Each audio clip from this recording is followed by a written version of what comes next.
के हम magnet iron filings को स्प्रिंकल करके तो जैसे जैसे जहां जहां वो चार्ज मूव करेगा उस रास्ते की जो ट्रेसिंग है वही क्या कहलाएगी, वो कहलाएगी हमारी इलेक्ट्रिक फील्ड लाइंस। और क्योंकि आप ये कह सकते हो कि सर रीजन में कितने इंडिविजुअल इलेक्ट्रिक फील्ड्स हो सकते हैं, तो जहां सर जितने इंडिविजुअल चार्जेस हो उतने इंडिविजुअल इलेक्ट्रिक फील्ड्स भी हो सकते हैं।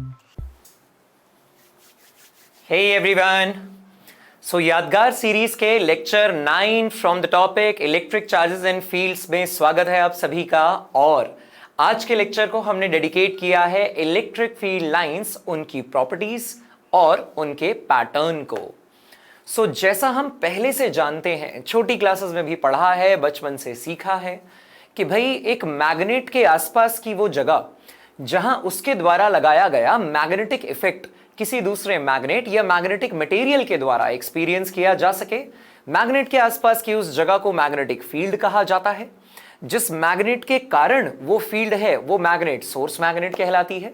और जो उस मैग्नेटिक फील्ड के अंदर उसके मैग्नेटिक इफेक्ट को एक्सपीरियंस करने के लिए मैग्नेट यदि आएगा, दूसरा वाला टेस्ट करने के लिए, एक्सपीरियंस करने के लिए आएगा, तो वो टेस्ट मैग्नेट कहलाएगा। ऑलराइट, ठीक उसी तरीके से एक चार्ज के आसपास की जगह जहां उसके द्वारा लगाया गया इलेक्ट्रिक इफेक्ट किसी दूसरे चार्ज के द्वारा एक्सपीरियंस किया जा सके, वो जगह इलेक्ट्रिक फील्ड कहलाती है। जिस चार्ज के कारण है वो चार्ज सोर्स चार्ज कहलाता है, और वो जो सामने एक्सपीरियंस करने के लिए आया वो टेस्ट चार्ज कहलाता है। तो जिस तरीके से मैग्नेट के ऊपर कार्डबोर्ड रख के हम आयरन फाइलिंग्स को स्प्रिंकल करके मैग्नेटिक फील्ड लाइंस का पैटर्न देखते थे, ठीक उसी तरीके से चार्ज के आसपास के रीजन में इलेक्ट्रिक फील्ड लाइंस का भी पैटर्न होता है। तो जैसे मैग्नेटिक फील्ड लाइंस यूं तो इमेजिनरी कर्व्स होती थी जिन्हें ट्रेस जरूर किया जा सकता था। कैसे? मैग्नेटिक कंपास नीडल को हाथ में ले लीजिए, हथेली पे रखिए, और जैसे जैसे जैसे जैसे वो कंपास नीडल पॉइंट आउट कर रहा है वैसे वैसे चलते रहिए, मैग्नेटिक फील्ड लाइंस का पैसेज मिल जाएगा, पैटर्न मिल जाएगा। ठीक उसी तरीके से एक इलेक्ट्रिक फील्ड के रीजन में एक यूनिट पॉजिटिव चार्ज यानी कि +1 कूलम को खुला छोड़ दीजिए, freely movable, initially at rest. तो जैसे जैसे जहां जहां वो चार्ज मूव करेगा उस रास्ते की जो ट्रेसिंग है वही क्या कहलाएगी? वो कहलाएगी हमारी इलेक्ट्रिक फील्ड लाइंस। और क्योंकि आप ये कह सकते हो कि सर इनिशियली अगर रेस्ट पे रखा हुआ है और फ्रीली मूवेबल चार्ज है, तो जहां जहां वो चल रहा होगा उसके चलने का कारण उस पे लगने वाला फोर्स होगा। तो आप ये कह सकते हैं कि उसके चलने वाला रास्ता यदि इलेक्ट्रिक फील्ड लाइंस है तो पल पल उस पे टेंजेंशियली फोर्स लग रहा होगा। इसीलिए इन लाइंस को इलेक्ट्रिक लाइंस ऑफ फोर्स भी कहा जाता है। इलेक्ट्रिक लाइंस ऑफ फोर्स भी कहा जाता है क्योंकि जिधर धकेले जाओगे उधर ही तो चलोगे, है ना। ऐसा जरूरी नहीं सभी केसेस में। मान लीजिए इलेक्ट्रिक फील्ड लाइंस ऐसे हैं, इलेक्ट्रिक फील्ड ऐसे है, पॉजिटिव चार्ज पे फोर्स ऐसे लगेगा, लेकिन हमारा पॉजिटिव चार्ज एंट्री ऐसे मार रहा है, तो आगे आने वाली वस्तु पे अगर फोर्स इधर को लग जाए तो उसका रास्ता कुछ यूं हो जाता है ना। तो ये आवश्यक नहीं, ये जरूरी नहीं कि इलेक्ट्रिक फील्ड के रीजन में एक यूनिट पॉजिटिव चार्ज जो है वो इलेक्ट्रिक फील्ड की डायरेक्शन में ही चले, ये इलेक्ट्रिक फील्ड लाइंस के अलोंग ही चले।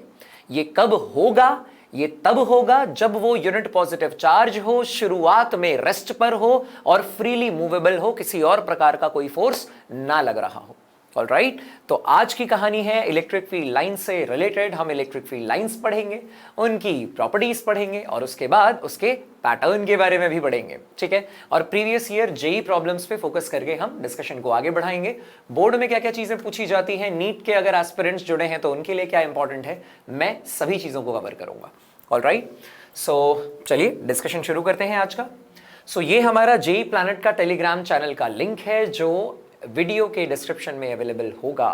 इस लिंक का इस्तेमाल करके अभी के अभी ज्वाइन कर लीजिए हमारे टेलीग्राम चैनल को। इस लेक्चर के नोट्स, बाकी का इंपॉर्टेंट स्टफ जो है वो आपको वहीं पर मिलेगा। ऑलराइट, अनअकैडमी प्लस और अनअकैडमी आइकॉनिक के बारे में आप काफ़ी कुछ ऑलरेडी जानते हैं। जैसे अनअकैडमी प्लस के क्या बेनिफिट्स होते हैं यार, यहाँ पे लाइव क्लासेस मिलती हैं, अनलिमिटेड एक्सेस मिलता है, वीकली टेस्ट होता है। अनलिमिटेड एक्सेस का क्या मतलब? सर यदि हमने कोई एक बैच ज्वाइन किया है, फॉर एग्जाम्पल आपने हमारा ही एम 2022 बैच ज्वाइन किया है for JEE main and advance 2022, alright, तो आप एक बैच के लिए सब्सक्रिप्शन लेते हैं तो अनअकैडमी प्लेटफॉर्म पे सेम कैटेगरी में अवेलेबल जितने भी बैचेस हैं आप सभी बैचेस देख सकते हो, ठीक है। तो ये अनलिमिटेड एक्सेस हुआ ना, ये काफ़ी अच्छी बात है यार अनअकैडमी प्लेटफॉर्म की। And apart from that, Iconic is another program running on the Unacademy platform, which is a bit supreme than the Plus program. And what is that? Iconic में यार पर्सनल गाइडेंस जैसे, study planner जैसे individual benefits होते हैं, experts guidance मिलती है आपको, individual interaction होता है हमारा आपसे, तो उसके लुत्फ अपने हैं और आप इन इंडिविजुअल बेनिफिट्स के लिए इनको सब्सक्राइब भी कर सकते हैं। सब्सक्रिप्शन अमाउंट की डिटेल्स आपके सामने है। यदि आप 12th एस्पिरेंट हैं, जैसे कि आप जानते ही हैं कि यार अभी हम यादगार सीरीज के लिए मिले हैं, तो क्योंकि आप 12th में हैं तो आप 12 महीने का सब्सक्रिप्शन ले सकते हैं और 12 महीने का सब्सक्रिप्शन लेने के दौरान आप कोड इस्तेमाल कर सकते हैं PHYMAY फिजिक्स माया, जिससे आपको एडिशनल बेनिफिट्स भी मिलेंगे। एंड अपार्ट फ्रॉम दैट आप यूसैट के रिजल्ट्स का, अनअकैडमी स्कॉलरशिप असेसमेंट टेस्ट के रिजल्ट्स का भी इस्तेमाल कर सकते हैं। ठीक है, आइकॉनिक अगर आप चाहें और सुप्रीम बेनिफिट्स के लिए तब भी आप इस कोड का इस्तेमाल कर सकते हैं और उसके 12 महीने की जो सब्सक्रिप्शन अमाउंट है वो आपके सामने लिखी हुई है। ऑलराइट, सो बात करते हैं हमारे इंटरेक्शन की, हमारे टॉपिक ऑफ डिस्कशन की, दैट इज इलेक्ट्रोस्टैटिक्स जो है यार, उसमें 2 चैप्टर्स आते हैं जिसमें से चल रहा है पहले एनसीईआरटी का पहला चैप्टर और आज है इसका लेक्चर नंबर 9। पिछली कुछ मुलाकातों में हमने सबसे पहले चार्ज के बारे में पढ़ा, उसके ओरिजिन, उसके टाइप्स, उसकी प्रॉपर्टीज को देखा। फिर हमने मेथड्स ऑफ चार्जिंग के बारे में बात की, हमने types of substances, conductors, dielectric insulators के बारे में थोड़ी बहुत बात की थी और मेजरली मैंने आपको एनसीईआरटी से कवर करने के लिए बोला था और मैं इसको डिटेल में पढ़ाऊंगा जब हम डाइलेक्ट्रिक पोलराइजेशन का जिक्र कर रहे होंगे कुछ समय के बाद। ठीक है, अपार्ट फ्रॉम दैट हमने कूलम्स लॉ के साथ अपनी शुरुआत की, उसकी प्रॉब्लम्स देखी, उसके लिमिटेशंस देखी, डीपीपीज भी सॉल्व किए, है ना, वो भी 2-2।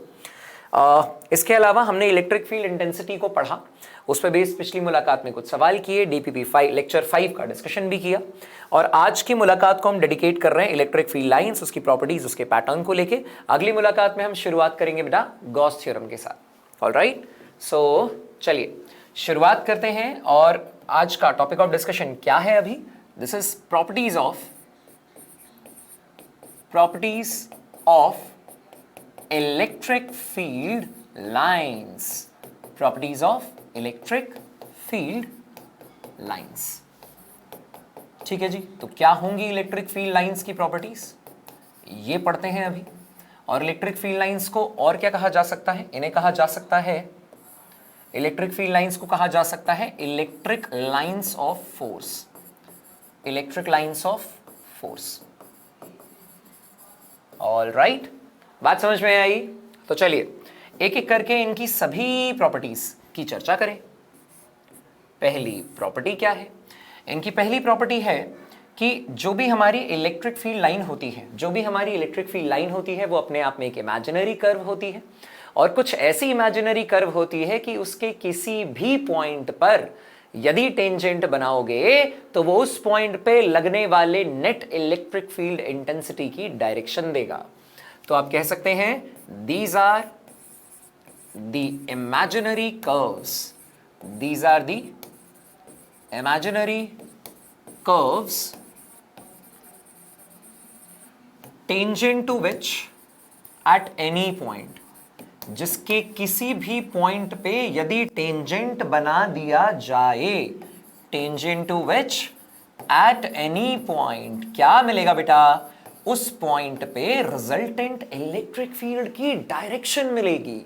Tangent to which at any point gives the direction of resultant electric field, direction of resultant electric field. बात समझ में आ गई? क्लियर है मामला?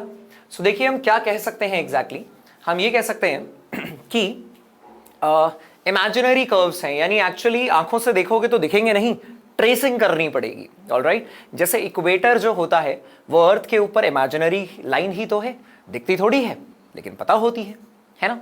सो these are the imaginary curves. Magnetic field lines magnetic field के रीजन में दिखती थोड़ी है, आयरन फाइलिंग्स कार्डबोर्ड के ऊपर स्प्रिंकल करके पैटर्न ड्रॉ करना पड़ता है, ट्रेस करना पड़ता है। तो these are not easily observable और clearly observable by naked eye, you need to do something, you need to trace that by doing some procedure. Alright, तो किसी ना किसी चीज का इस्तेमाल करके आपको ट्रेसिंग करनी होती है और जब भी आप ट्रेसिंग कर लेते हैं तो आपको पता चलता है कि उनके किसी भी पॉइंट पे यदि आप टेंजेंट ड्रॉ करते तो आपको रिजल्टेंट इलेक्ट्रिक फील्ड की डायरेक्शन मिलती, रिजल्टेंट इलेक्ट्रिक फील्ड की डायरेक्शन मिलती। What I am trying to say is, मान लीजिए ये हमारे पास एक इलेक्ट्रिक फील्ड है, इलेक्ट्रिक फील्ड है और यहाँ पे 3 इस इलेक्ट्रिक फील्ड लाइन है और यहाँ पे 3 पॉइंट्स हैं, point P, point Q and point R. Alright, तो आप बोलोगे कि पॉइंट आर पे यदि आप टेंजेंट ड्रॉ करें तो इलेक्ट्रिक फील्ड जो आर पॉइंट पे नेट होगा उसकी डायरेक्शन, डायरेक्शन का मतलब क्या हो गया बेटा, कैप। डायरेक्शन का मतलब क्या हो गया, कैप। ठीक है, वो ये है। क्यू पॉइंट पे जो इलेक्ट्रिक फील्ड होगी उसकी डायरेक्शन, क्यू पॉइंट पे जो रिजल्टेंट या नेट इलेक्ट्रिक फील्ड होगी बेटा उसकी डायरेक्शन, और पी पॉइंट पे जो रिजल्टेंट इलेक्ट्रिक फील्ड होगी, नेट इलेक्ट्रिक फील्ड होगी उसकी डायरेक्शन। पी पॉइंट पे जो नेट इलेक्ट्रिक फील्ड होगी उसकी डायरेक्शन। बात समझ में आ गई? क्लियर है ना मामला, है ना? तो ये है यार पहला पॉइंट। बोर्ड एग्जाम में पिछले 10 सालों में, बोर्ड एग्जाम में पिछले 10 सालों में इस चैप्टर में से जो सबसे ज्यादा सवाल आए हैं बेटा वो इसी टॉपिक से आए हैं, आज के लेक्चर से आए हैं, properties of electric field line से आए हैं। ऑलराइट, तो इसीलिए आज का लेक्चर बहुत बहुत बहुत ज्यादा इंपॉर्टेंट है। ठीक, सो इसके अलावा आप क्या कह सकते हैं?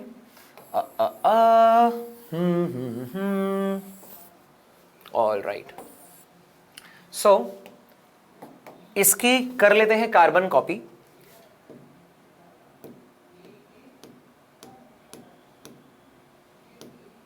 तो हम क्या बोल सकते हैं, बड़ी सारी कार्बन कॉपी कर ली है मैंने, बड़ी सारी प्रॉपर्टीज मैं आपको सिखाने वाला हूं, और क्योंकि इससे काफी ज्यादा सवाल आए हैं तो चलिए अभी के अभी इस प्रॉपर्टी को याद कर लेंगे, बार बार वीडियो को पॉज करेंगे, देखेंगे, समझेंगे, और उसके बाद फिर से पॉज करके अगले वाली प्रॉपर्टी को याद करेंगे। ऑलराइट, चलिए बात करते हैं अगली प्रॉपर्टी की। ऑलराइट, नाउ नंबर 2, दूसरी प्रॉपर्टी क्या है? ये डिसकंटीन्यूअस कर्व्स हैं। मैग्नेटिक फील्ड लाइंस में तो क्या होता है ना कि मैग्नेटिक फील्ड लाइंस मैग्नेट के बाहर नॉर्थ पोल से निकलती हैं, साउथ पोल में आती हैं, और इनसाइड द मैग्नेट वो साउथ से नॉर्थ चली जाती हैं। इनसाइड द सोलेनॉइड या बार मैग्नेट वो साउथ से नॉर्थ चली जाती हैं। लेकिन अगर हम इलेक्ट्रिक फील्ड लाइंस के बारे में बात करें तो ये डिसकंटीन्यूअस कर्व्स होते हैं। मैग्नेटिक फील्ड लाइंस डिसकंटीन्यूअस नहीं होते, वो क्लोज्ड कॉन्टिन्यूअस होते हैं, कहीं से शुरू नहीं होते, कहीं समाप्त नहीं होते। नॉर्थ से निकलकर साउथ में जाते हैं तो साउथ से नॉर्थ में भी आते हैं। आउटसाइड द सोलेनॉइड और बार मैग्नेट वो नॉर्थ से साउथ जाते हैं, इनसाइड द सोलेनॉइड और बार मैग्नेट वो साउथ से नॉर्थ आते हैं। लेकिन इलेक्ट्रिक फील्ड लाइंस जो है वो ओरिजिनेट करती है पॉजिटिव चार्ज से और टर्मिनेट होती है नेगेटिव चार्ज पे, यानी वो डिसकंटीन्यूअस कर्व्स होते हैं, पैदा भी होते, शुरू भी होते हैं और समाप्त भी। So these are the discontinuous curves, these are discontinuous curves, these are discontinuous curves. They originate from positive charge, they originate from positive charge and terminate at negative charge.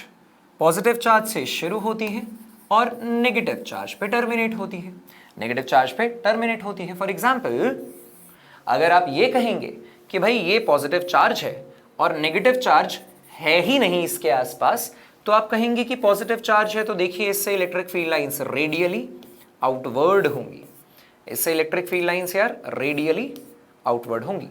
Alright, और यहीं अगर नेगेटिव चार्ज होता बेटा तो आप बोलते कि इससे इलेक्ट्रिक फील्ड लाइंस जो हैं वो इसकी तरफ होंगी, इन्फिनिटी से।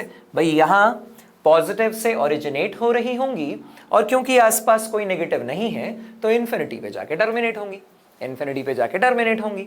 आप कहेंगे यहां नेगेटिव है और आसपास कोई पॉजिटिव नहीं है तो ये इन्फिनिटी से ओरिजिनेट होके इसकी तरफ आ रही होंगी, तो इन्फिनिटी से ओरिजिनेट हुई और इसकी तरफ आने लगी, इसकी तरफ आने लगी। ऑलराइट, बात समझ में आई? तो कुछ इस तरीके से आप कह सकते हो।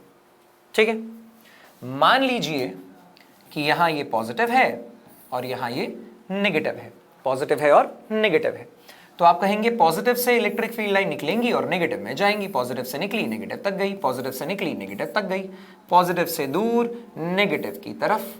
ऑलराइट, तो इस प्रकार का पैटर्न होगा, पॉजिटिव से दूर और नेगेटिव की तरफ।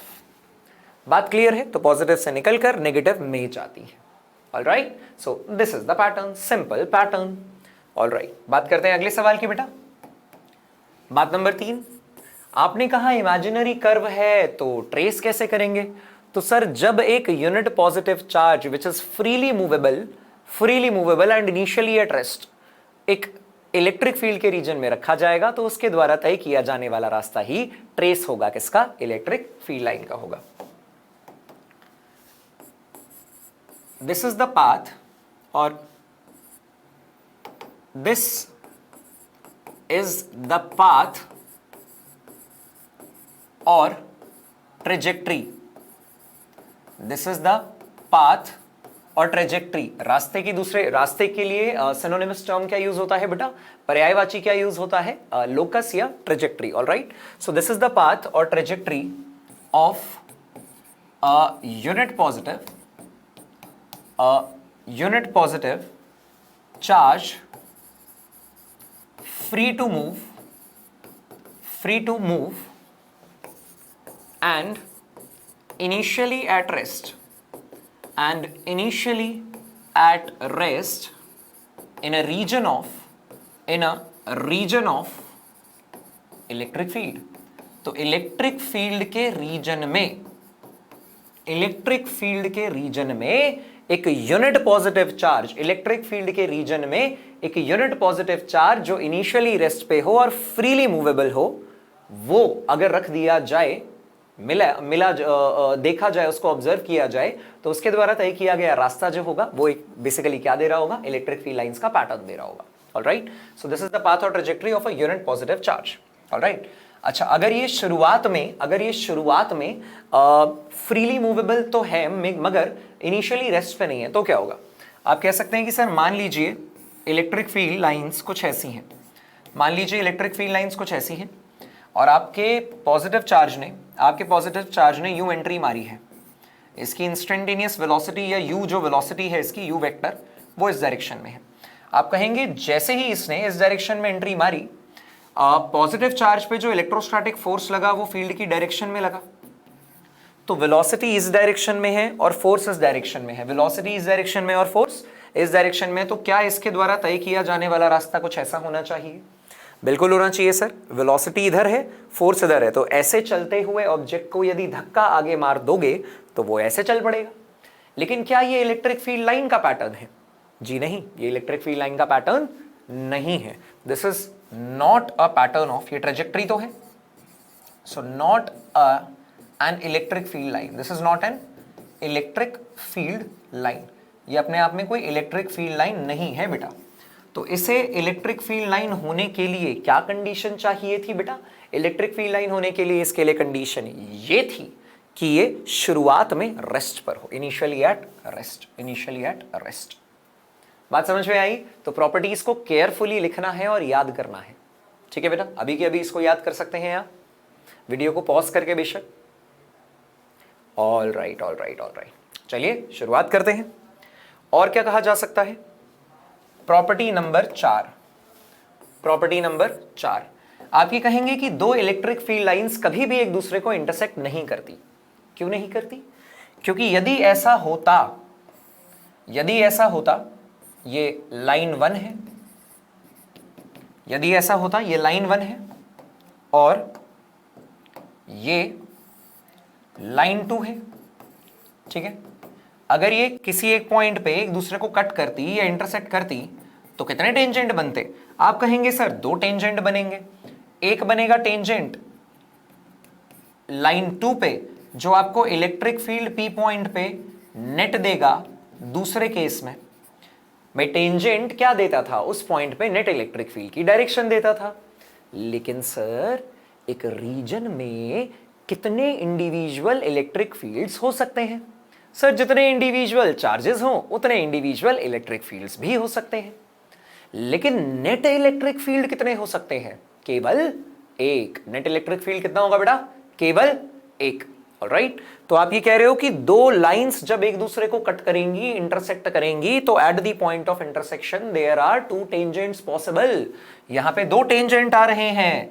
2 टेंजेंट आ रहे हैं तो परिभाषा के मुताबिक इलेक्ट्रिक फील्ड की P पॉइंट पे जो नेट डायरेक्शन है वो 2 निकल कर आ रही है, एक पहले वाले के अकॉर्डिंग और एक दूसरे वाले के अकॉर्डिंग। लेकिन नेट तो दो हो ही नहीं सकते, नेट तो केवल और केवल एक होगा। तो आप क्या कहेंगे?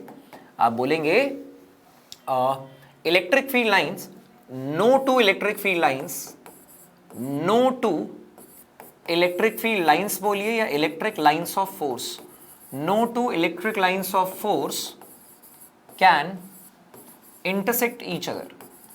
कोई भी दो इलेक्ट्रिक फील्ड लाइंस या इलेक्ट्रिक लाइंस ऑफ फोर्स एक दूसरे को कभी इंटरसेक्ट नहीं कर सकती।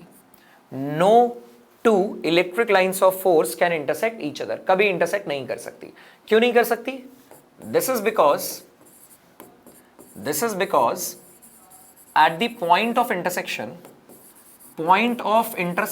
पे दो टेंजेंट्स पॉसिबल हैं।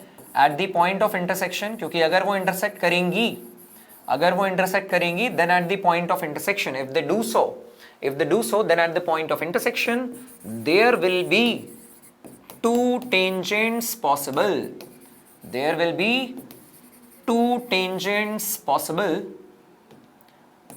दो टेंजेंट पॉसिबल होंगे, giving two different directions of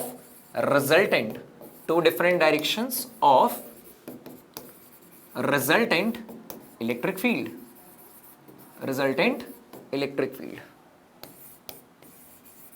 बात समझ में आ गई जी? दो अलग अलग डायरेक्शन आएगी किसकी? रिजल्टेंट इलेक्ट्रिक फील्ड की। दो सेपरेट डायरेक्शन आएगी, दो इंडिविजुअल डायरेक्शन। देख सकते हैं no two electric lines of force can intersect each other, this is because at the point of intersection there will be two tangents possible giving the two different directions of resultant electric field, which is not sensible. बात समझ में आई? वो obvious सी बात है कि sensible नहीं है। Resultant तो केवल एक होना चाहिए, रिजल्टेंट की डायरेक्शन केवल एक ही होनी चाहिए।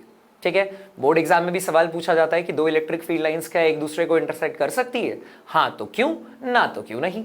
तो जवाब है नहीं, और क्यों नहीं ये आपके सामने लिखा है ना? अभी के अभी ध्यान रखो, इसे याद ही कर लो। इनफैक्ट हो गया हो गया। चलो बढ़ाते हैं डिस्कशन को आगे, और अब बात करते हैं फिफ्थ पॉइंट की। इलेक्ट्रिक फील्ड लाइंस की जो डेंसिटी होती है वो इलेक्ट्रिक फील्ड स्ट्रेंथ को बयां करती है। आप बोलेंगे density of electric field lines, density of electric field lines is a measure of electric field strength, is a measure of electric field strength. इसका मतलब जहां इलेक्ट्रिक फील्ड लाइंस की डेंसिटी ज्यादा होगी वहां इलेक्ट्रिक फील्ड स्ट्रांग भी होगी। सो density of electric field lines is a measure of electric field strength, how strong the electric field is.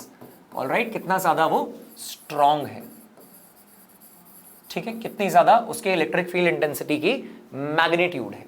That is, for example आप ये बोलेंगे कि अगर आपके पास कुछ यूं इलेक्ट्रिक फील्ड लाइंस है, अगर आपके पास कुछ यूं इलेक्ट्रिक फील्ड लाइंस हैं और आपके पास दो पॉइंट्स हैं ए और बी, तो आप बोलेंगे कि यहां पर इलेक्ट्रिक फील्ड स्ट्रेंथ ए पे ज्यादा है in comparison to electric field strength at B. Electric field strength A पे ज्यादा है in comparison to electric field कम है in comparison to that at B. क्योंकि आप बोलेंगे डेंसिटी कहां ज्यादा है, डेंसिटी ये क्लोजनेस इलेक्ट्रिक फील्ड लाइंस की कहां ज्यादा है? बी पॉइंट पे ज्यादा है। तो जहां इलेक्ट्रिक फील्ड लाइंस की डेंसिटी ज्यादा है वहां इलेक्ट्रिक फील्ड ज्यादा स्ट्रांग है। इलेक्ट्रिक फील्ड लाइंस की डेंसिटी ज्यादा है वहां इलेक्ट्रिक फील्ड ज्यादा स्ट्रांग है, और जो पोटेंशियल है वो ए पॉइंट पे ज्यादा है इन कंपैरिजन टू बी। अब ये पोटेंशियल कैसे लिख सकते हैं आप? Electric potential. तो सर अगला पॉइंट हम लिखेंगे कि सर चार्जेस की टर्म्स में जो इलेक्ट्रिक फील्ड की डायरेक्शन होती है वो पॉजिटिव चार्ज से नेगेटिव चार्ज की तरफ होती है, लेकिन पोटेंशियल की टर्म में जो इलेक्ट्रिक फील्ड की डायरेक्शन होती है वो higher potential to lower potential होती है। इसको मैं अगले पॉइंट में इनफैक्ट मेंशन भी साथ के साथ कर देता हूं। आप कहोगे electric field lines are directed from electric field lines are directed, electric field lines are directed from higher potential to lower potential, higher potential से लोअर पोटेंशियल की तरफ डायरेक्टेड होती है, higher potential to lower potential, ठीक है, lower potential. Clear है क्या मामला? सो इलेक्ट्रिक फील्ड लाइंस जो है वो हायर पोटेंशियल से लोअर पोटेंशियल की तरफ डायरेक्टेड होती हैं। इसका मतलब ये आपने एज अ प्रॉपर्टी लिख ली, और आप ये भी बोल सकते हैं there is every time a fall in potential in the direction of electric field. मतलब आप बोल रहे हैं कि मान लीजिए हायर पोटेंशियल है, मान लीजिए लोअर पोटेंशियल है, हायर पोटेंशियल से लोअर पोटेंशियल तक डायरेक्टेड इलेक्ट्रिक फील्ड एग्जिस्ट कर रही है। यदि आप फील्ड की डायरेक्शन में चलोगे तो आपको पोटेंशियल में गिरावट देखने को मिलेगी, पोटेंशियल की वैल्यू रिड्यूस होती हुई नजर आएगी। इसका मतलब थोड़ा सा चलेंगे तो थोड़ा रिड्यूस होगी पोटेंशियल की वैल्यू, ज्यादा चल पड़ेंगे तो ज्यादा फॉल दिखेगा, और ज्यादा चल पड़ेंगे तो और ज्यादा फॉल दिखेगा। इसका मतलब जितनी ज्यादा दूरी इलेक्ट्रिक फील्ड लाइन के साथ साथ इलेक्ट्रिक फील्ड की दिशा में तय करते जाओगे, पोटेंशियल में गिरावट उतनी ज्यादा देखने को मिलेगी। सो हम बोल सकते हैं there is every time a fall in potential in the direction of electric field, in the direction of electric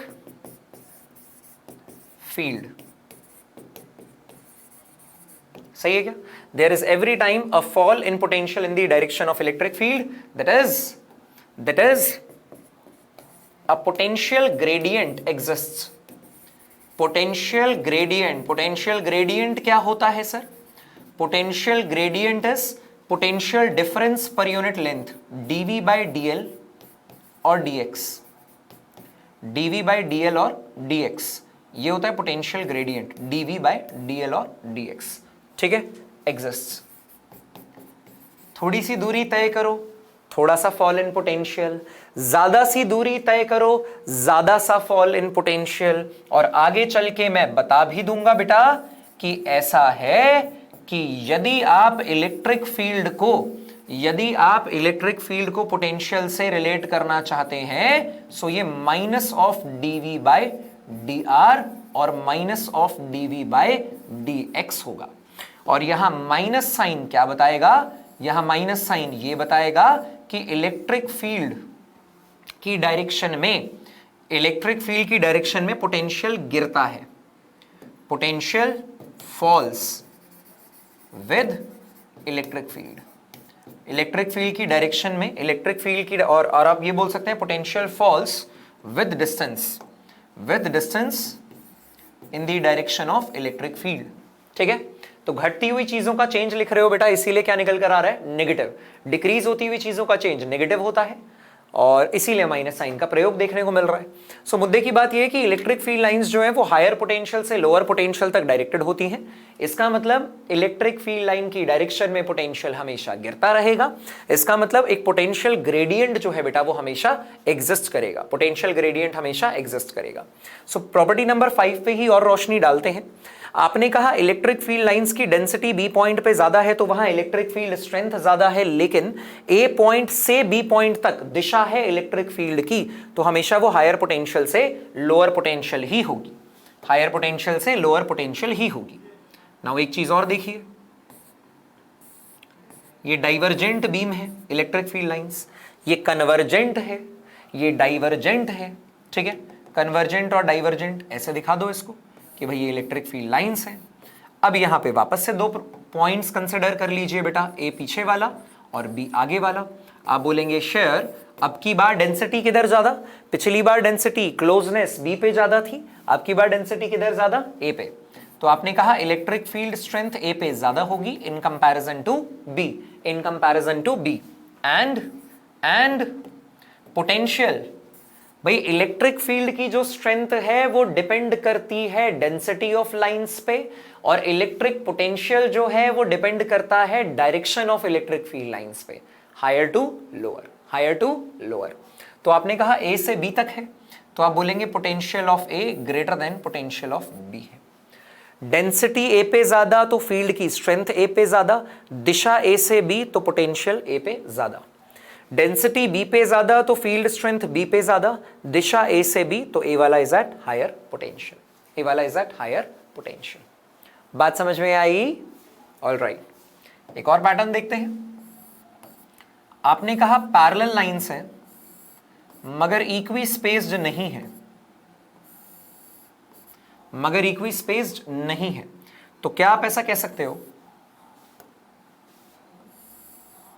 क्या आप ऐसा कह सकते हो parallel lines but not equi spaced, parallel but not equi spaced. अगर पैरेलल के साथ equi spaced भी होते, पैरेलल के साथ इक्वी स्पेस्ड भी होते, पैरेलल के साथ इक्वी स्पेस्ड भी होते तो यूनिफॉर्म इलेक्ट्रिक फील्ड होती। तो आप बोलेंगे अब की बार क्या है, अब की बार क्या है, नॉन यूनिफॉर्म इलेक्ट्रिक फील्ड है, नॉन यूनिफॉर्म इलेक्ट्रिक फील्ड है, क्योंकि इक्वी स्पेस्ड नहीं है, तो नॉन यूनिफॉर्म इलेक्ट्रिक फील्ड।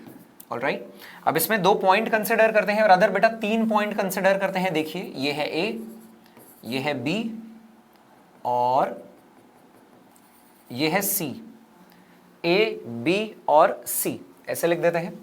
तो आप देख सकते हैं कि इलेक्ट्रिक फील्ड जो है वो ए से बी तक तो है, मगर उसका कोई भी कंपोनेंट ए से सी तक नहीं है। अगर इलेक्ट्रिक फील्ड होती तो पोटेंशियल में गिरावट आती, अगर पोटेंशियल डिफरेंस हायर लोअर होता तो higher to lower electric field exist करती। लेकिन अगर इलेक्ट्रिक फील्ड एग्जिस्ट नहीं कर रही है, आई रिपीट, अगर एक पॉइंट का पोटेंशियल ज्यादा दूसरे पॉइंट का पोटेंशियल कम, तो higher to lower electric field exist कर जाएगी।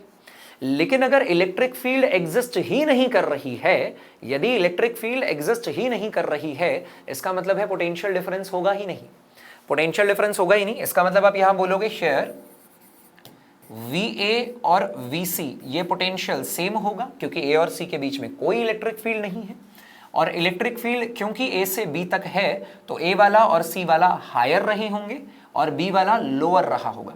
A वाला और C वाला हायर रहे होंगे और B वाला लोअर रहा होगा। पहले तो मैं क्या करता हूं ना, पहले फील्ड स्ट्रेंथ के बारे में बताता हूं।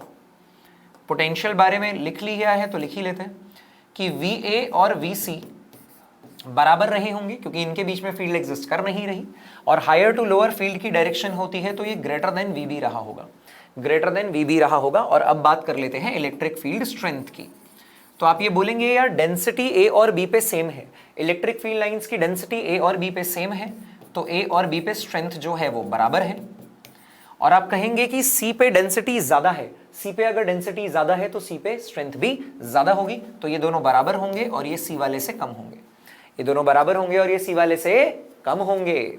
जरा ध्यान से देख लीजिए, स्क्रीन से हट जाता हूं मैं, वीडियो को पॉज कीजिए और इसका अभी के अभी अध्ययन कीजिए। ऑलराइट, आई गेस मेरे समझाने के अकॉर्डिंग आपने रिव्यू कर लिया होगा और आपको इसमें कोई डाउट नहीं होगा। ठीक है, ये हो गया, पोटेंशियल के बारे में भी कमेंट कर दिया। चलिए बात करते हैं अब अगले पॉइंट की। Next is property number 7। Property number 7, आप कहेंगे कि कंडक्टर्स जो होते हैं वो इक्विपोटेंशियल सरफेसेस होते हैं। मेटल या कंडक्टर्स पे पोटेंशियल सेम होता है, तो जब पोटेंशियल सेम होता है तो उनके अंदर कभी कोई इलेक्ट्रिक फील्ड एग्जिस्ट कर ही नहीं सकती। तो आप बोलेंगे electric field lines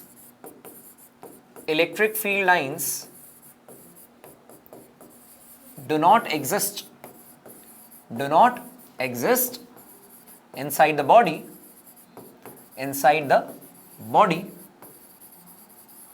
of a conductor, inside the body of a conductor। तो इलेक्ट्रिक फील्ड लाइंस जो है वो कभी एग्जिस्ट नहीं करती inside the body of a conductor, they do not exist inside the body of conductor, right? Why? This is because conductors are equipotentials। Conductors जो होते हैं वो इक्विपोटेंशियल होते हैं, उनमें पोटेंशियल डिफरेंस एग्जिस्ट नहीं करता। तो आप बोलेंगे कि अगर ऐसा है तो भाई इलेक्ट्रिक फील्ड भी एग्जिस्ट नहीं करेगी। तो देखो आप क्या कह सकते हो, आप बोल सकते हो वी नो इलेक्ट्रिक फील्ड जो हो जाएगा बेटा वो माइनस ऑफ dV/dr हो जाएगा फॉर कंडक्टर्स और मेटल्स आप ये कह सकते हैं कि V कैसा हो गया यार, कांस्टेंट। अगर V कांस्टेंट हो गया तो कांस्टेंट का डिफरेंशिएशन या चेंज कितना नजर आ जाएगा, zero zero. So electric field जो कि minus of dV by dr है, ये भी कितना निकल कर आ जाएगा, जीरो निकल कर आ जाएगा, क्योंकि dV की वैल्यू कितनी हो चुकी है यार, जीरो हो चुकी है। dV की वैल्यू जीरो हो चुकी है। बात समझ में आ गई? तो इस हिसाब से आप कमेंट कर सकते हैं कि कंडक्टर्स के अंदर हमारी इलेक्ट्रिक फील्ड लाइंस एग्जिस्ट नहीं करती हैं। क्लियर है? ऑल राइट, चलिए बात करते हैं प्रॉपर्टी नंबर 8 की। प्रॉपर्टी नंबर 8 कंडक्टर्स के अंदर तो एग्जिस्ट नहीं करती, कंडक्टर्स के अंदर तो एग्जिस्ट नहीं करती, लेकिन सरफेस पे कैसे स्ट्राइक करती होगी। मान लीजिए, देखिए, मान लेते हैं दैट्स अ मेटल और कंडक्टर। बेसिकली मैं ये कहना चाह रहा हूं कि ये अपने आप में एक इक्विपोटेंशियल सरफेस है, ये अपने आप में एक इक्विपोटेंशियल सरफेस है, ठीक है। और इस इक्विपोटेंशियल सरफेस के बारे में अगर हम बात करें तो इस पे दो पॉइंट्स कंसिडर करते हैं बेटा। एक हो गया पॉइंट ए और दूसरा हो गया पॉइंट बी। एक हो गया पॉइंट ए और दूसरा हो गया पॉइंट ए। और आपकी जानकारी के लिए बता दूं कि यहां पे VA और VB बराबर है, और यू कैन से VAB जो होगा वो जीरो निकल कर आएगा, वो जीरो निकल कर आएगा। नाउ लेट्स से कि इलेक्ट्रिक फील्ड लाइंस जो हैं, लेट्स से कि इलेक्ट्रिक फील्ड लाइंस जो हैं, या इलेक्ट्रिक फील्ड जो है वो उससे कुछ फाई एंगल बना रहा है, वो इससे कुछ फाई एंगल बना रहा है, ठीक है। तो आप ये बोलेंगे कि अगर इलेक्ट्रिक फील्ड मेटल या कंडक्टर के सरफेस से कोई फाई एंगल बना रहा है तो इस कारणवश इसका सरफेस के अलोंग कितना कंपोनेंट आएगा। आप बोलेंगे इधर सरफेस के अलोंग जो कंपोनेंट आएगा वो आएगा मॉड ई कॉस फाई, और सरफेस से परपेंडिकुलर जो कंपोनेंट आएगा बेटा वो वेक्टर रेजोल्यूशन के तहत आ जाएगा मॉड ई साइन फाई, मॉड ई साइन फाई। और अगर मैं आपसे पूछूं कि यहां पे वर्क डन बताइए कितना होगा, एक चार्ज को ए पॉइंट से बी पॉइंट तक ले जाने के लिए, एक चार्ज को ए पॉइंट से बी पॉइंट तक ले जाने के लिए वर्क डन कितना होगा, तो आप कहेंगे कि dw is equal to du, dw is equal to du change in potential energy, या work done by conservative force जो होगा, इलेक्ट्रोस्टैटिक फोर्स का बेटा वर्क डन जो होगा वो minus of change in potential energy होता है, so that is minus of du। आपने कहा dw को आप क्या लिख सकते हो, you may write it as f dot dr that will be equal to minus du can be written as minus of q dv, और अभी यही लिख देते हैं यार minus of du। this force can be written as q e vector dot dr that will be equal to minus of q dv, minus of q dv। छोटे छोटे relations आप पहली बार देख रहे होंगे तो ध्यान से सुनिएगा, प्रॉपर्टी तो मैं लिखवा ही दूंगा, लेकिन पहले ध्यान से सुनते हैं इसे। हम क्या समझने की कोशिश कर रहे हैं बेटा, वर्क डन का फॉर्मूला होगा f डॉट x, छोटे वर्क डन का फॉर्मूला f डॉट dr। ये जो du है ये चेंज इन पोटेंशियल एनर्जी है। du क्या है, change in potential energy, change in potential energy. तो work done by conservative force जो होगा वो minus of change in potential energy होगा। और मैंने आपको बहुत पहले ही लेक्चर्स में सिखाया है कि इलेक्ट्रोस्टैटिक फोर्स अपने आप में एक कंजर्वेटिव फोर्स है, इलेक्ट्रोस्टैटिक फोर्स अपने आप में एक कंजर्वेटिव फोर्स है, तो उसका जो वर्क होगा वो minus of change in potential energy होगा। ये बात ध्यान में रखने वाली है बेटा। So dw f dot dr that is equal to minus du। और छोटी क्लासेस में आपने ये भी सीखा है कि जो पोटेंशियल एनर्जी होता है वो चार्ज इंटू पोटेंशियल होता है। Potential energy is charge into potential, q will get cancelled out. तो you may also write it as, आप इस e डॉट dr को लिख सकते हैं मॉड e कॉस अल्फा और mod e into mod dr into cos alpha या cos phi वाला कंपोनेंट, कॉस फाई वाला कंपोनेंट। या आप ये कहिए कि ये e है, ये dr है और कॉस फाई, e है dr है कॉस फाई, डॉट प्रोडक्ट को ऐसे लिखते हैं, और वो माइनस ऑफ dv आया। बट बेटा dv तो जीरो है, आप ही ने तो कहा चेंज इन पोटेंशियल कितना है, जीरो। इक्विपोटेंशियल सरफेसेस के लिए चेंज इन पोटेंशियल कितना है, zero.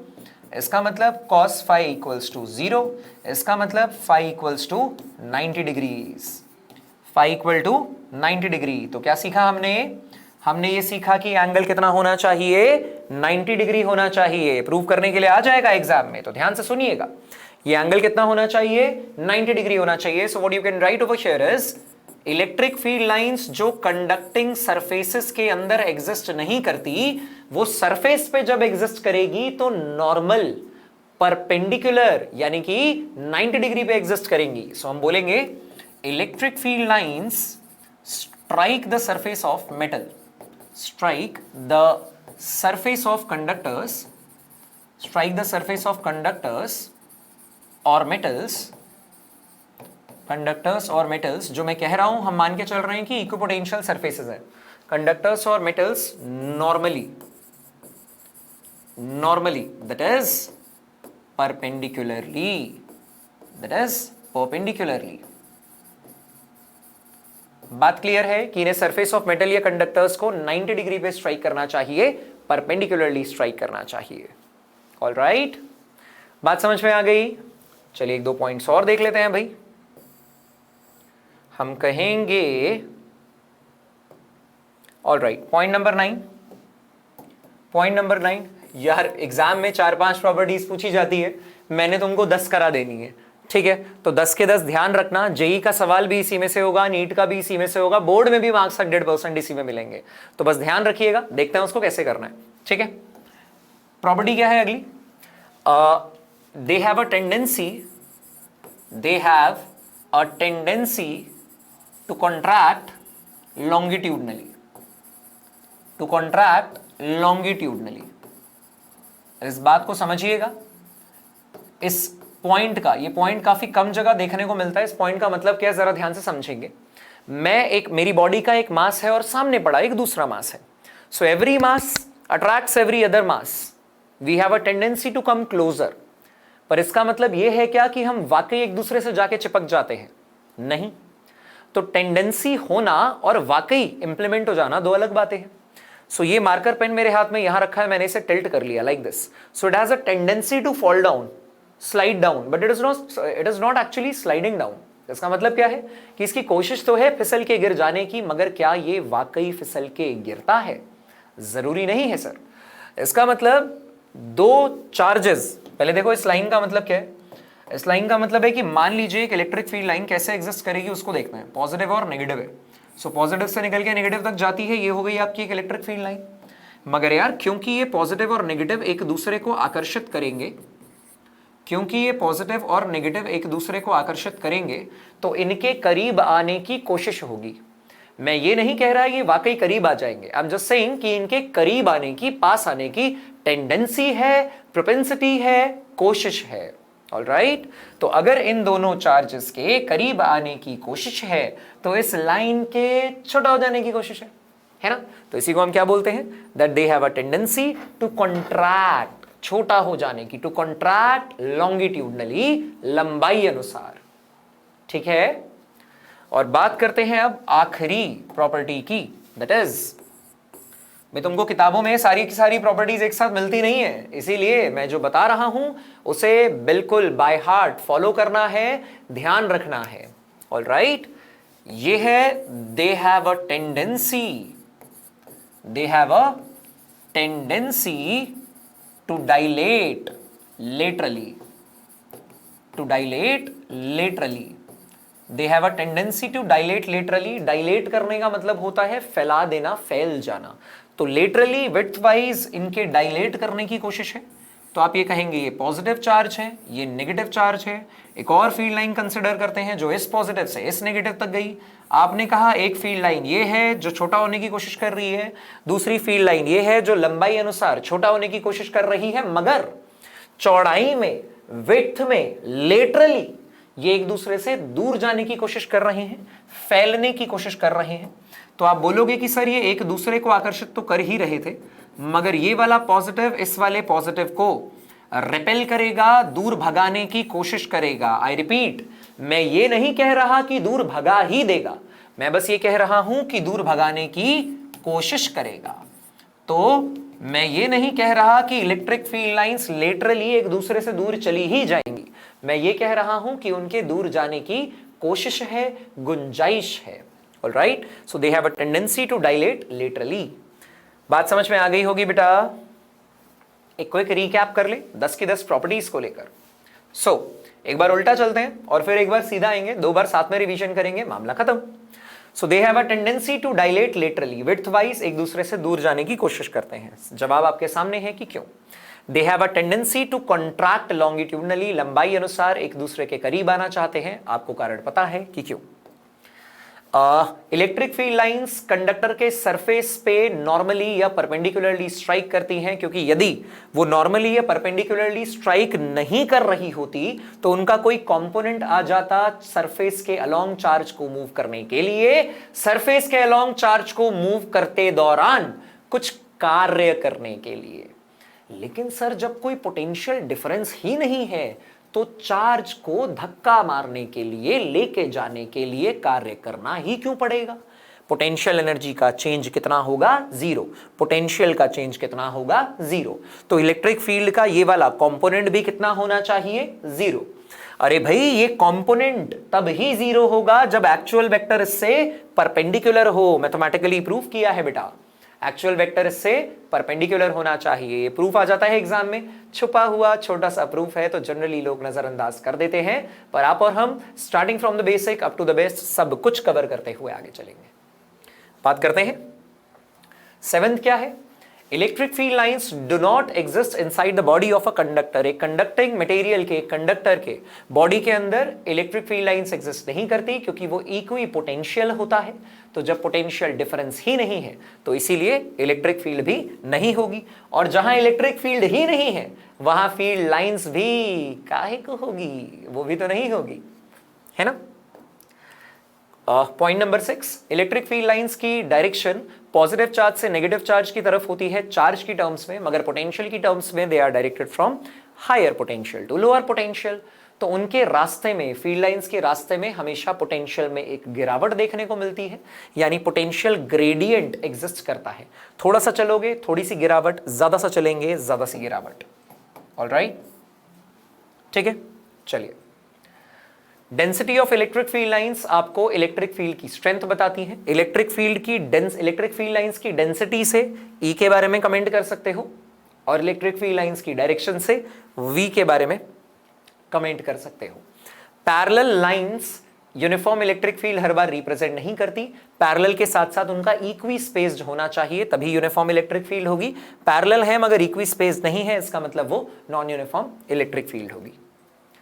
No two electric field lines या electric lines of force can intersect each other, क्योंकि electric lines of force imaginary curves हैं जिनके किसी भी पॉइंट पे यदि टेंजेंट ड्रॉ किया जाए तो वो उस पॉइंट पे रिजल्टेंट इलेक्ट्रिक फील्ड की डायरेक्शन देता है।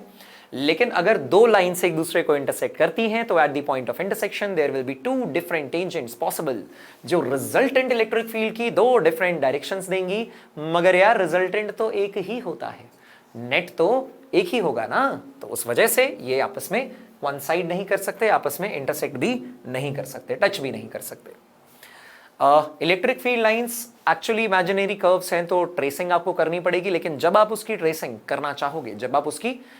करना चाहोगे तो आप ये बोलोगे कि एक यूनिट पॉजिटिव चार्ज जो शुरुआत में फ्रीली मूवेबल है और रेस्ट पर है, उसी के द्वारा तय किया गया रास्ता इलेक्ट्रिक फील्ड लाइंस का पैटर्न होगा, क्योंकि उसको मूव कराने के लिए, क्योंकि उसको चलाने के लिए इलेक्ट्रिक फील्ड ही रिस्पॉन्सिबल होगी। लेकिन अगर उसके पास शुरुआत में कोई वेलोसिटी हो तो उसका रास्ता इलेक्ट्रिक फील्ड लाइन का ट्रेस नहीं देगा। So not an electric field line. These are the discontinuous curves unlike the magnetic field lines, क्योंकि magnetic field lines close continuous curves होती हैं। मैग्नेट या इलेक्ट्रोमैग्नेट सोलेनॉइड के अंदर वो साउथ टू नॉर्थ होती है और मैग्नेट से बाहर वो नॉर्थ टू साउथ होती है, जबकि इलेक्ट्रिक फील्ड लाइंस पॉजिटिव से ओरिजिनेट होती हैं, नेगेटिव पे टर्मिनेट होती हैं। ये क्लोज्ड कर्व्स नहीं बनाती जनरली। इंड्यूस्ड इलेक्ट्रिक फील्ड करके एक टॉपिक हम पढ़ेंगे आगे हमारे फोर्थ फिफ्थ यूनिट में, तब मैं आपको बताऊंगा कि वो कॉन्टिन्यूअस कर्व्स भी बना सकते हैं। अभी तक के लिए स्टैटिक चार्जेस की वजह से लगने वाली इलेक्ट्रिक फील्ड इंड्यूस्ड नहीं होती, स्टैटिक चार्जेस की वजह से लगने वाली फील्ड कॉन्टिन्यूअस कर्व्स नहीं बनाती, ठीक है। And these are the imaginary curves जिनके किसी भी पॉइंट पे यदि टेंजेंट बनाया जाए तो वो वहां पे रिजल्टेंट इलेक्ट्रिक फील्ड की डायरेक्शन देगा, रिजल्टेंट इलेक्ट्रिक फील्ड की डायरेक्शन दे देगा। ऑलराइट, क्लियर है मामला।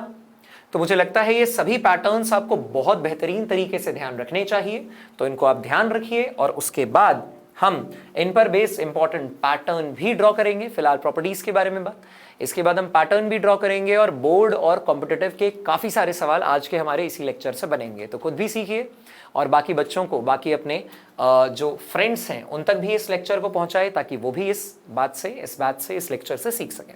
ऑलराइट, तो जैसा कि आप सभी जानते हैं, कल यानी कि 14 अप्रैल को अनअकैडमी प्लस पे हमारा एम 2022 बैच जो है वो लॉन्च हो चुका है for JEE main and advance 2022। तो आप में से जिसने भी अभी ज्वाइन ना किया हो यार, अभी के अभी आज के आज ज्वाइन कर लो। और अनअकैडमी प्लस का सब्सक्रिप्शन लेने पे आपको एक बैच नहीं, बहुत सारे टीचर्स से पढ़ने का मौका मिलता है, बहुत सारे बड़े बड़े बैचेस हैं, अच्छे अच्छे लोग हैं, बहुत सारे टीचर्स से सीखने का मौका मिलता है। इनफैक्ट अनअकैडमी प्लेटफॉर्म पे हम जितने भी टेस्ट और क्विजेज आपके लिए लाए हैं वो भी एब्सोल्युटली फ्री ऑफ कॉस्ट है। तो काफ़ी अच्छा प्लेटफॉर्म है यार। और जब आप अनअकैडमी प्लस का सब्सक्रिप्शन लेंगे आज ही, अभी ही, तो फिजिक्स माया कोड का इस्तेमाल कीजिए।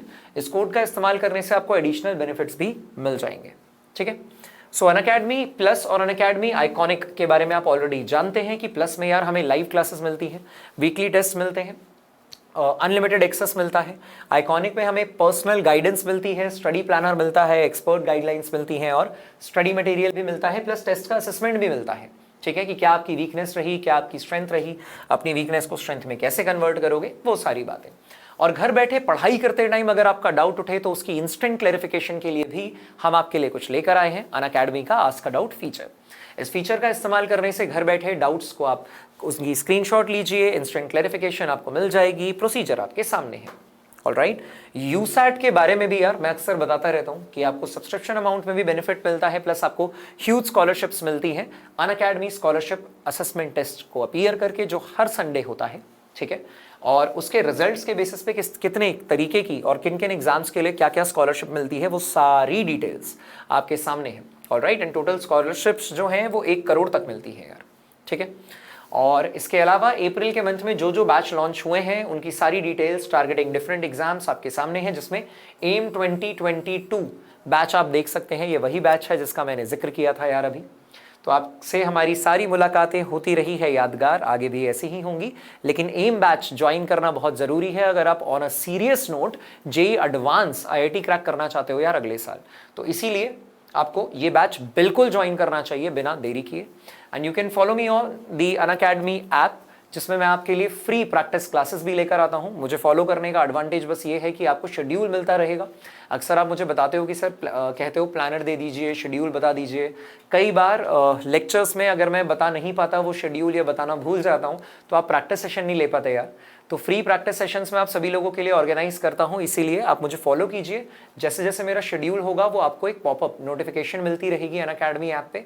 ठीक है, तो उससे आप फ्री प्रैक्टिस सेशन का बेनिफिट उठा सकते हैं। इसके अलावा चैनल को लाइक, शेयर और सब्सक्राइब करना बिल्कुल भी ना भूलें। ज़्यादा से ज़्यादा लोगों तक इस बात को पहुंचाएं और ज़्यादा से ज़्यादा बच्चों को पढ़ने का, सीखने का मौका दें। एक हेल्दी कंपटीशन बना के रखें, सबके साथ मिलकर सीखें और सबके साथ आगे बढ़ें।